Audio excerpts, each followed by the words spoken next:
என்ன யோசிச்சுட்டு இருக்கீங்க? என்ன பண்ண போறோம்னு ஒரே குழப்பமா இருக்கு.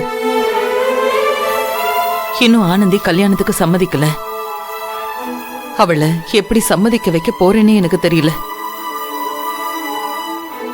அதுக்குள்ள மீனாட்சி அம்மா கல்யாண தேதியை குறிச்சிட்டு வந்து கொடுத்துட்டு போறாங்க.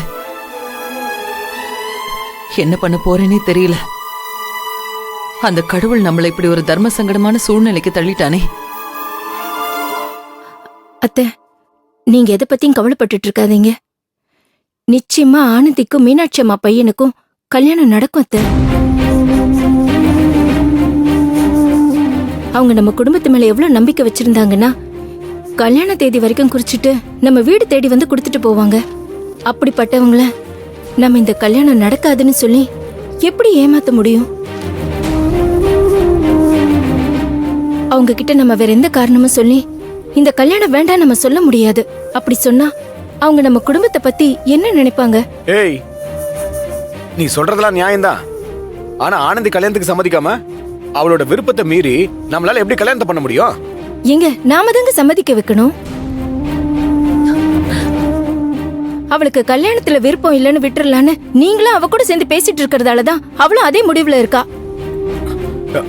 நம்ம எல்லாரும் சேர்ந்து ஒரே முடிவா, ஆனந்தி நாங்க சொல்றதெல்லாம் உன்னோட நல்லதுக்காக தான் போய் பேசுனா அவளும் அதை பத்தி யோசிக்க ஆரம்பிப்பாங்க. ஆனந்தி வரட்டும், நான் அவளை தனியா கூப்பிட்டுட்டு போய் எல்லாத்தையும் எடுத்து பேசி அவளுக்கு புரிய வைக்கிறேன்.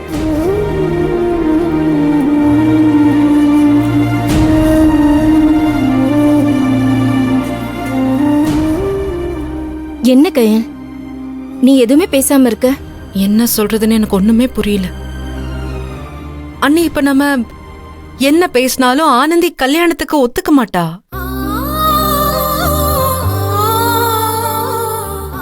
ஏற்கனவே அவளுக்கு தெரியாம நம்ம நிச்சயம் பண்ணதுக்கே அவ ரொம்ப மனசுடைஞ்சு போயிட்டா.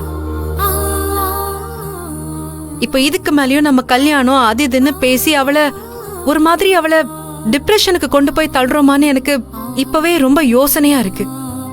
கயல், அப்ப நம்ம என்னதான் பண்றது கயல்? அந்த மீனாட்சி அம்மாவும் கல்யாண தேதியை குறிச்சு கொண்டு வந்து கொடுத்துட்டு போயிட்டாங்களே. இன்னொரு பக்கம் தர்மலிங்கம் மாமா இந்த கல்யாணம் நடக்கலன்னா நமக்கும் அவருக்கும் எந்த சம்பந்தமும் இல்லைன்னு மொத்தமா உறவு முறிச்சுக்கிற மாதிரி பேசிட்டு போயிருக்காரு. யார பத்தி யோசிக்கிறது என்ன பண்றதுன்னு எனக்கு புரியல. தலையே வெடிக்குது. நானும் அதை பத்தி தான் யோசிச்சுட்டு இருக்கேம்மா. என்னால இந்த விஷயத்துல மட்டும் சரியான முடிவுக்கு வர முடியல. ஆனந்திய பத்தி யோசிக்கிற அதே சமயத்துல பெரியப்பாவை பத்தி யோசிக்காமலும் இருக்க முடியல. எந்த காரணத்துக்காகவும் நம்ம பெரியப்பாவோட உறவை விட்டு கொடுக்கவே முடியாது. இப்படி எல்லாத்துக்கும் நடுவுல மாட்டிக்கிட்டு என்ன முடிவெடுக்கிறதுன்னு எனக்கு சத்தியமா தெரியலம்மா.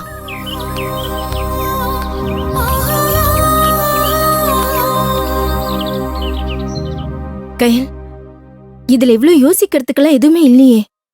இந்த எல்லா பிரச்சனைக்கும் ஒரு தீர்வு இருக்கு. ஆனந்தியை மட்டும் நம்ம சம்மதிக்க வச்சுட்டோம்னா எல்லா பிரச்சனையுமே சரியாயிடுமே கயல். உங்களுக்கு கொஞ்சமாவது அறிவு இருக்கா இல்லையா? என்ன பேசிட்டு இருக்காங்க? என்ன விடு. நானும் சொல்லிட்டே இருக்கேன், சும்மா ஆனந்தி கிட்ட பேசுற, சம்மதிக்க வைக்கிறேன்னு பேசிட்டு இருக்கீங்க. டேய் அமைதியா ரெண்டு. ஆனந்தி தான் படிக்கணும்னு சொல்றாள், சும்மா உங்க இஷ்டத்துக்கு முடிவு எடுப்பீங்களா?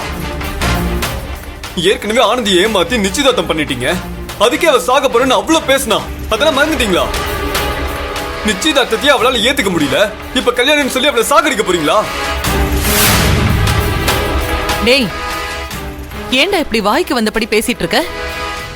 ஏற்கனவே இந்த விஷயத்துல என்ன நடக்க போகுதுன்னு தெரியாம நான் தவிச்சு போய் உட்கார்ந்திருக்கேன். நீ வேற ஏதேதோ சொல்லி பயமுறுத்திட்டு இருக்க. மா, நான் பயமுறுத்தல, நடக்கிறதா சொல்லிட்டு இருக்கேன். சும்மா இவங்க சொல்றாங்கன்னு முட்டாள்தனமா ஆனந்தி கிட்ட பேசி அவளை கல்யாணத்துக்கு சம்மதிக்க வைக்கிறேன்னு ஏதாவது பேசி அவளை விபரீதமா எந்த முடிவும் எடுக்க வச்சிடாதீங்க. அண்ணா, என்ன நீ வேடிக்கை பார்த்துட்டு இருக்க? இளம்பு, அது அண்ணி, உங்களுக்கு என்னதான் பிரச்சனை? இந்த கல்யாணம் நடக்கிறதுல உங்களுக்கு என்ன லாபம்? அன்பு, என்ன பேசுறேன்னு யோசிச்சுதான் பேசுறியா? அக்கா, நான் யோசிச்சுதான் பேசிட்டு இருக்கேன். இங்க இருக்கிற எல்லாரையும் விட, ஏன் அந்த மீனாட்சி அம்மா பெரியப்பாவை விட இந்த கல்யாணம் நடக்கணும்னு இவங்க தான் ரொம்ப துடிச்சிட்டு இருக்காங்க. அதான் ஏன் எனக்கு புரியவே இல்லை. டேய், அம்மாவே வேணாம்னு சொன்னாலும் இவங்க விட மாட்டாங்க போல இருக்கே. சும்மா ஏதாவது ஒண்ணு பேசி குடும்பத்துக்குள்ள குழப்பத்தை உண்டாக்கிட்டு இருக்காங்க. இங்க பாரு அன்பு, தேவையில்லாம வார்த்தை விட்டுட்டு இருக்க. நான் என்ன குடும்பத்துல குழப்பத்தை உண்டு பண்ண? நான் உண்டு பண்ணனா? கொஞ்சம் பொறுமையா இருங்க. என்ன பொறுமையா இருக்க சொல்ற? உன் தம்பி என்ன பேசுறான்னு பாக்குறல? இந்த குடும்பத்துல நான் குழப்பத்தை உண்டு பண்றேனா? சரிப்பா, இந்த குடும்பத்துல நான் தான் குழப்பத்தை உண்டு பண்றேன். என்ன பண்ணேன்னு சொல்லு சொல்லு. ஆனந்தி தான் இந்த கல்யாணம் வேணாம்னு சொல்லிட்டு இருக்கால, அதையும் மீறி இந்த கல்யாணத்தை நடத்தியே ஆகணும்னு பேசிட்டு இருக்கீங்களே, வேற என்ன சொல்லுவாங்க? நீங்க பண்றது பார்த்தாதுன்னு மத்தவங்களே பிரெயின் வாஷ் பண்ணிட்டு இருக்கீங்க. டேய் அன்பு, சும்மா இருடா. என்னடா பேசிக்கிட்டு இருக்க? என்ன சும்மா இருங்க, அவங்க பேசுறதுக்கு நீ தான் தடுத்து இருக்கணும். என்ன கத்திட்டு இருக்க? டேய் அன்பு சும்மா இரு. எதுக்கு இங்க சண்டை பாரு போடுற? அன்பு, நீ தேவையில்லாம என்கிட்ட பிரச்சனை பண்ணிட்டு இருக்க. தனோ, நான் உன்கிட்ட பேசல, அத்தை கிட்டயும் கையில் கிட்டயும் தான் பேசிட்டு இருக்கேன். குறுக்க வந்து என்ன அதட்ட வேலையெல்லாம் வச்சுக்காத. என்ன கேள்வி கேட்கிற உரிமையே உனக்கு கிடையாது, தெரியுமா?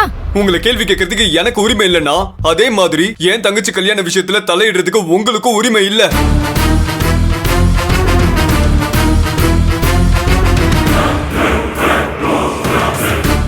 உங்க வேலை என்னமோ அதை மட்டும் பார்த்துட்டு இருந்தீங்கன்னா நான் உங்ககிட்ட பேச வேண்டிய அவசியமே இல்ல.